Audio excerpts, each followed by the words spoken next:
আসসালামু আলাইকুম, welcome to my mini blog. আপনাদের রুসুমনি বেশ কিছুদিন ধরে আমাকে বলতেছিল যে মাম্মা মামাকে একটু কমলা মাখা করে খাওয়াবে। মই মিলাতে পারছিলাম না বলে আমি ওকে কমলা মাখা করে খাওয়াতে পারিনি। বেশি আনাড়ি করে যে ওকে বানাই দিতেই হবে, তো ওর আনাড়ির জন্যই আসলে আজকে বানানোর চেষ্টা করতেছি। ভাবলাম যে এটা যেহেতু একটু ট্রেন্ডি কমলা মাখাটা, তাহলে আপনাদের সাথেও শেয়ার করি। দুইটা কমলা নিয়ে আমি খুব ভালো করে কমলা ছিকলাগুলো ফালাই দিতেছিলাম। তো আর ওইখানে রুসুমনি দাঁড়ায় আছে আমার পাশে, দেখতেই পাচ্ছেন আপনারা।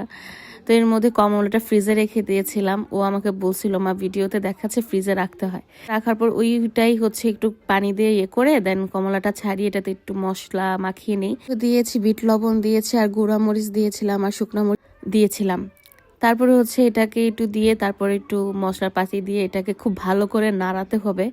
মানে এটাই হচ্ছে ব্যাপার। আর ভিনেগার দিতে হয়। রুষা ভিনেগার খাবে না আমি খুব ভালো করেই জানি, কারণ ভিনেগার স্মেল আমারই সহ্য হয় না, ওর তো হবেই না।